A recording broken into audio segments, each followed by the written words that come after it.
नमस्कार मित्रांनो, मी शिवाजी भानवशे टेंभोर्णी. 4 दिवसापूर्वी आपण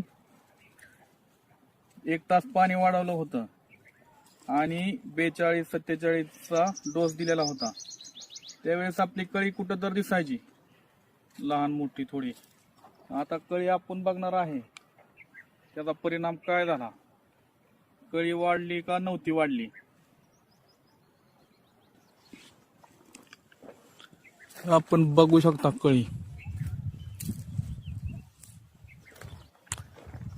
तर 042-47 या डोसमुळे कळी निघाय ताकद वाढली झाडाला. कळी निघण्यासाठी अजून पण निघायला चालू आहे. काय निघलेली हे बघू शकता आपण. 42-47 नंतर आपण 052-34चा डोस सोडलेला आहे, जर आपली तगारी वाढू नये म्हणून. तर आपण पूर्ण कळी बघू शकता. आता उमलाय सुद्धा चालू झालेली आहे. बघू शकता कळी आपण कशी निघालेली.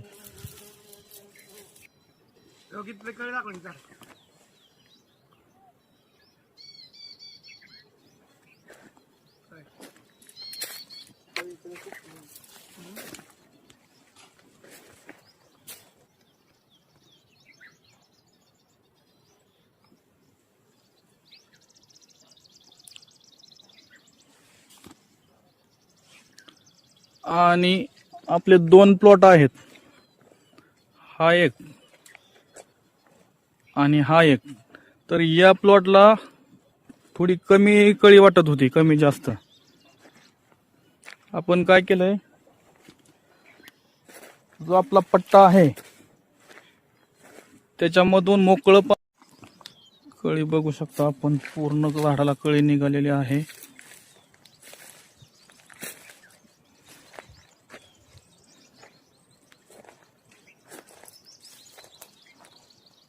आणि याच्यामध्ये मादी कळीची सुद्धा संख्या बऱ्यापैकी आहे.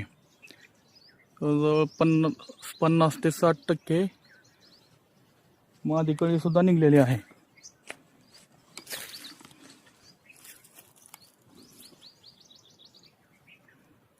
बघू शकता आपण.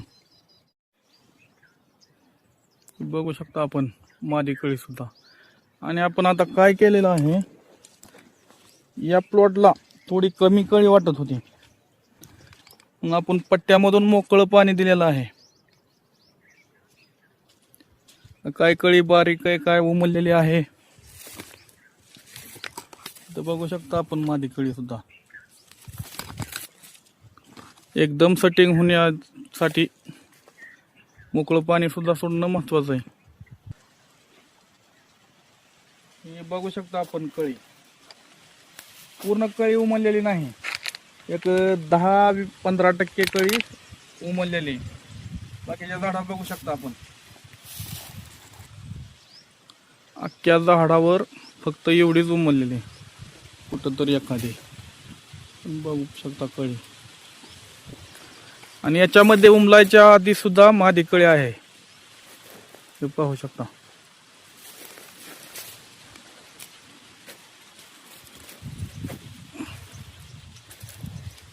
चालू करता.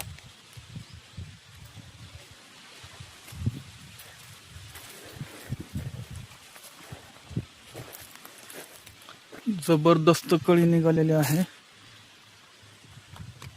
आपल्याला अपेक्षा एवढी नव्हती, कारण आपल्याला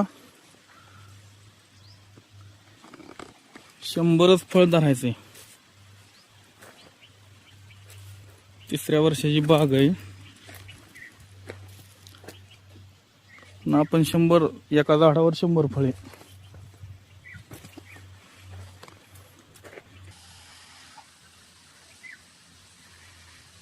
हे बघा,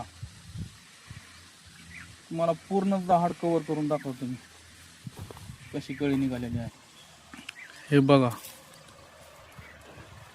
हे बघू शकता आपण.